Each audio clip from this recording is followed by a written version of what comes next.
क्या कभी कल्पना की है कि जब किसी को लगातार कई दिनों तक भूखे पेट सोना पड़े तो कैसा महसूस होता होगा।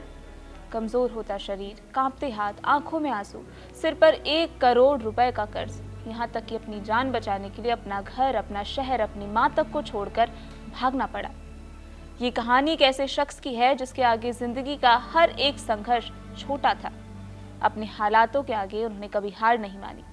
भले ही गरीबी इतनी थी कि सिर्फ 5वीं कक्षा तक ही पढ़ पाए, लेकिन हौसला, मेहनत और जुनून से खड़ा कर लिया 150 करोड़ रुपए का साम्राज्य।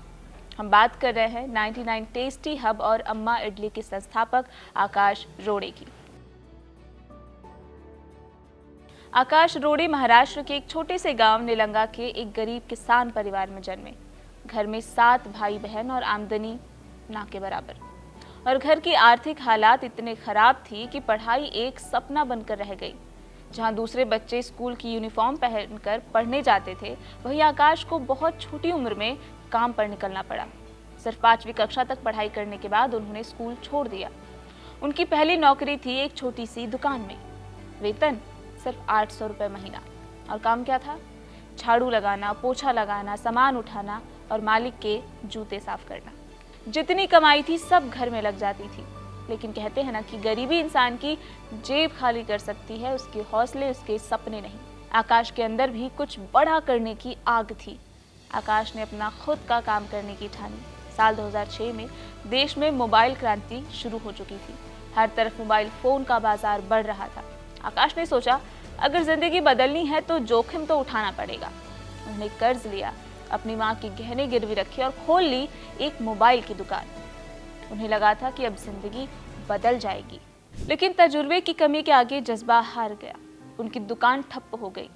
बस यहीं पर आकाश के सिर पर मुसीबतों का पहाड़ टूटना शुरू हो गया। आकाश का हौसला टूट चुका था। फिर आकाश की जिंदगी में एक ऐसा दौर आया जब उनके पास न पैसा था, न खाना, न रहने की जगह और न ही भविष्य की कोई उम्मीद। सिर पर कर्ज था।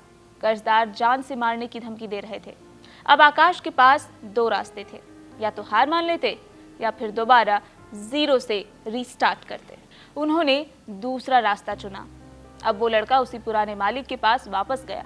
3 साल तक फिर से वही झाड़ू लगाई, वही मेज साफ की, सिर्फ इसलिए ताकि एक एक पाई जोड़कर अपना कर्ज उतार सके और माँ के गहने छुड़ा सके। यहीं पर एक बात और भी समझ आती है कि सफल होते लोग कभी असफलता से नहीं डरते। वो वापस उठ खड़े होने की हिम्मत रखते हैं। कुछ पैसे इकट्ठा हुए तो आकाश ने कपड़ों का बिजनेस शुरू किया। इस बार काम चल निकला, कमाई होने लगी। ऐसा लग रहा था कि जिंदगी अब पटरी पर लौट रही है, लेकिन तभी दुनिया पर आया कोरोना महामारी का सबसे बड़ा संकट। लॉकडाउन लगा, दुकानें बंद हो गई, बाजार रुक गए और देखते ही देखते आकाश का भी पूरा बिजनेस डूबता चला गया। वो बिजनेस सालों की मेहनत से खड़ा किया था उन्होंने, वो अब बस कुछ ही महीनों में खत्म हो गया। हालात यहाँ तक पहुँच गए कि उनके ऊपर फिर से कर्ज हो गया, लेकिन इस बार कर्ज लगभग 1 करोड़ रुपए का था। कर्जदार रोज घर आने लगे। गालियां, धमकियां, बेइज्जती, सब कुछ शुरू हो चुका था। फिर एक ऐसी रात आई जिसे आकाश शायद कभी भूल नहीं सकते। कुछ कर्जदार उनके घर पहुंच गए और माँ ने बेटे की आंखों में देखा और कहा, बेटा यहाँ से भाग जा, वरना ये लोग तुझे मार डालेंगे।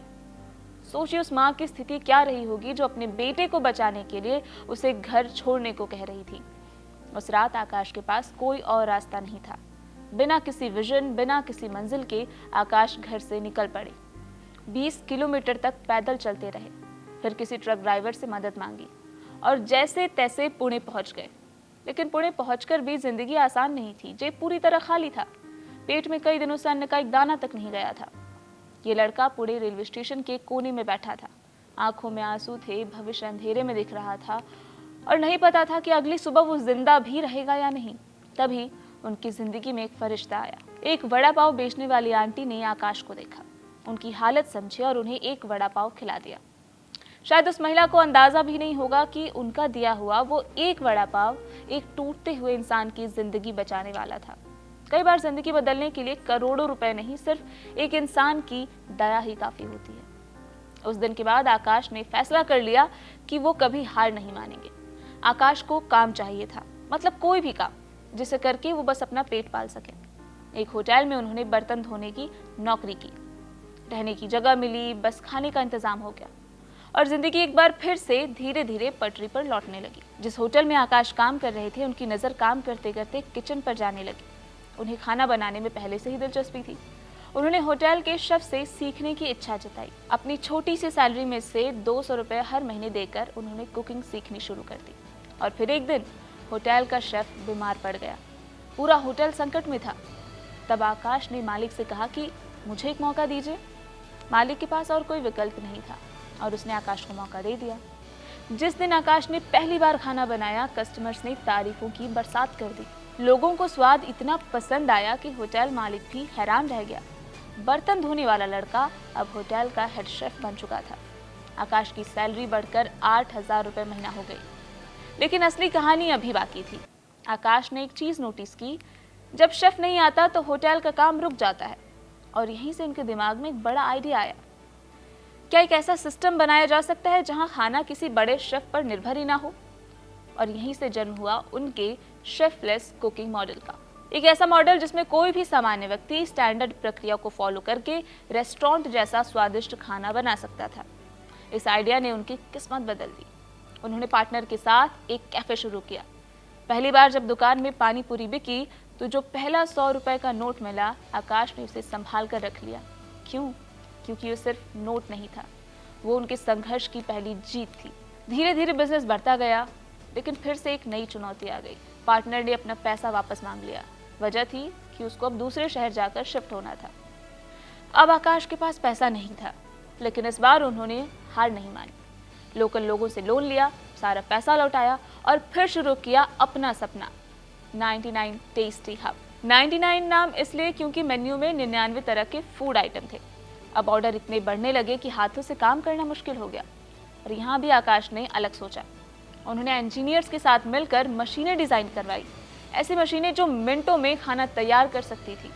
आज उनकी किचन के लगभग 80% काम ऑटोमेटेड मशीनों से होते हैं।